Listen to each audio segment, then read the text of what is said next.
Ooh, listen to those funky beats. I love Kirby.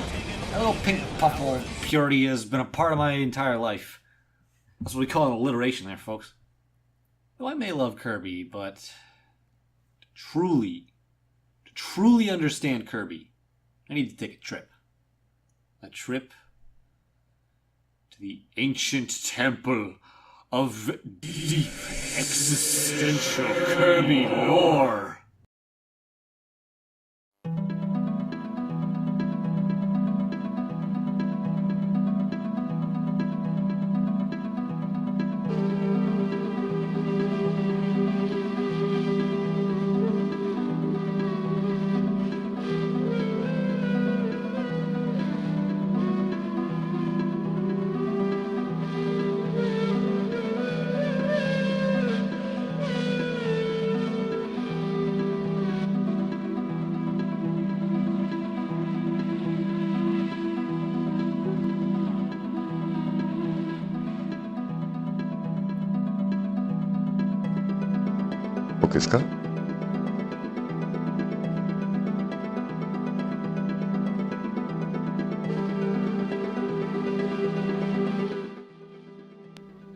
Yes, this is it. This is the book. Within its pages, I can gain the knowledge needed.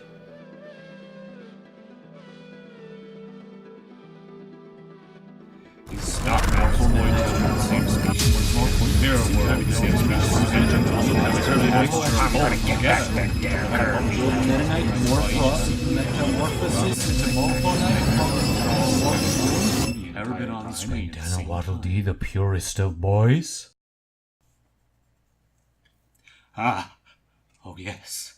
Yes, I have learned the lore. And with this infinite knowledge, I could say what Kirby characters are going to be in Smash Bros. Maybe, probably not.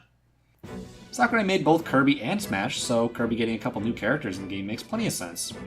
He stars in probably what could be considered one of Nintendo's most consistent franchises, both in quality and sales. Keeping this reputation alive, the recent Kirby games have all been big hits. And while our three current characters represent the series fairly well, it'd be a little weird if he went 2 games without getting a new character. So who do I think they'll add? I mean, let's be honest, if you know the series at all, you probably know who I'm talking about. Waddle Dee, Marx, or Magolor. One of those guys. They're the ones that pretty much everybody talks about when they mention a new Kirby character, and good reason. We'll start with Bandana Dee because he's the obvious one. Making his first appearance in Kirby Superstar, the original, not the remake, in the Megaton Punch minigame. He's become Kirby's regular best buddy and deserves an award. Oh, that's pretty cute. He became most notable for using the Spear ability in Kirby Return to Dreamland, and in Star Allies is actually the sole user of that ability.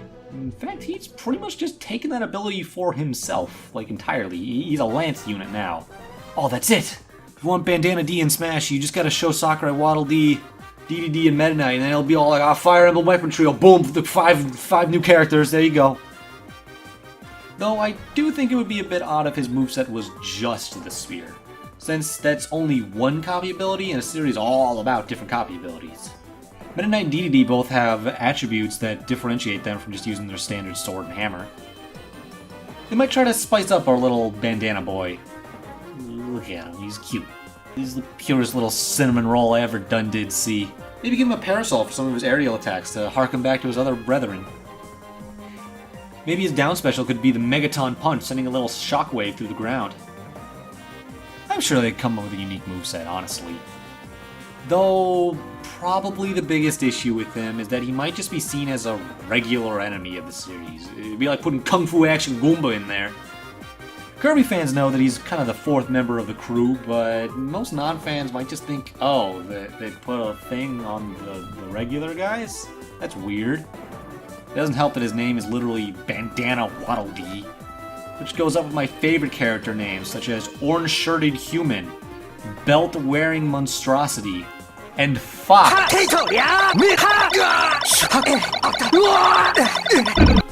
Despite this, I think we can all agree that he's pretty much the most deserving member of the Kirby crew. I mean, since Return to Dreamland and Star Allies, we kind of had a fearsome foursome thing going on. But then Smash is all up here with the theatrical threesome. I don't know. So I think he maybe, just maybe, he'll get his award. Park, what is that? Don't bother me now, sweet. You can't see I'm busy. Yeah, but what is that? It's a major award. A major award? Next up is Marx. Oh, he's such a pure little boy. Okay, maybe not. I'm gonna change my mind on that one. But he's cool. In fact, honestly, he's probably one of my favorite Kirby designs, just for being so unique. Normally I'm not a huge fan of the gesture-type design, but Marx makes it work really well. His only major appearance was back in Kirby Superstar and its subsequent remake.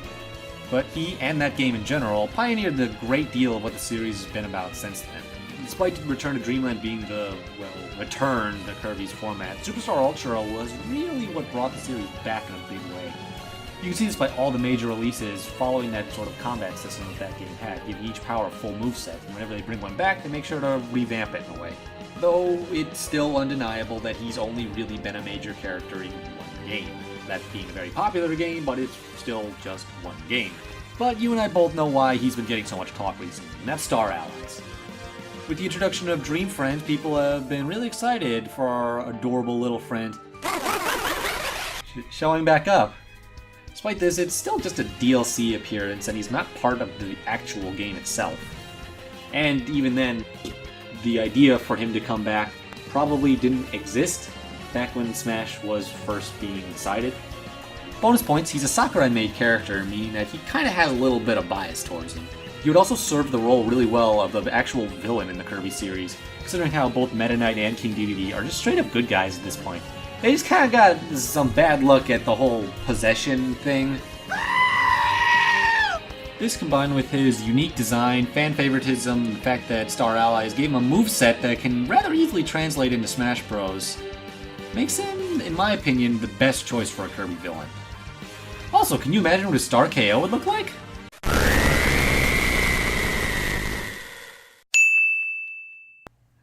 Next up, Magolor. Magolor can easily be described as Marx 2.0. Oh yeah, spoilers for a game that...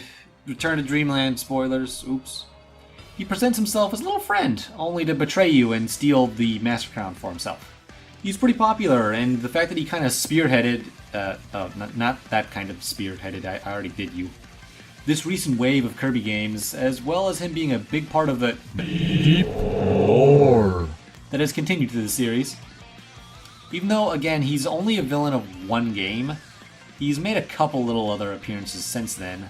He's a shopkeeper in one of the spin-off Kirby games, and notably is one of the Switch's icons? Yeah, Bandana Waddle Dee didn't even get that. It's really strange. And as weird as it is, I feel like this is the biggest reason to believe he'd be in the game. Like, of all characters to pick, you pick this guy for your Switch icon? Just kind of makes a strange decision make more sense. Additionally, spoilers for Star Allies DLC again. He's been data mined to be a Dream Friend at some point. And granted, that makes sense considering all the other characters in that game. But it does give him relevance. His moveset potential is pretty decent, but you never actually fight him in his normal form, so you have to come up with something unique with that. I imagine they'll probably just take influence from his boss fight just like they did with Marx, but his secondary form is really different than what he normally looks like. I'm sure we'll see what a good moveset for him would look like when he comes out in Star Allies. Other than that though, there's not too much to say about him. He's the strangest one, but you can see the logic in him, right? And I know there are a couple other Kirby characters that some people will probably go with. Dark Matter Swordsman is another one. I think the only real issue with that one is that a lot of people might not know who that is, considering how he was only on Game Boy games way back when. Then again, he did make an appearance in Planet Robobo, so... maybe. Though at the end of the day, I'd say Bandana Dee is head and shoulders above every other character. Ironic, because he lacks both a head and shoulders. In fact, they all do. Where was I going with this? Oh well. Honestly, I hope Kirby gets a new rep or two. It's a great franchise and one of Nintendo's most consistent. I'm sure we'll know more about the DLC and possibly even the future of the series come this E3, and heck, maybe we'll know more about its potential future in Smash Bros. I'd say the future looks just as bright as our little pink puffball's smile.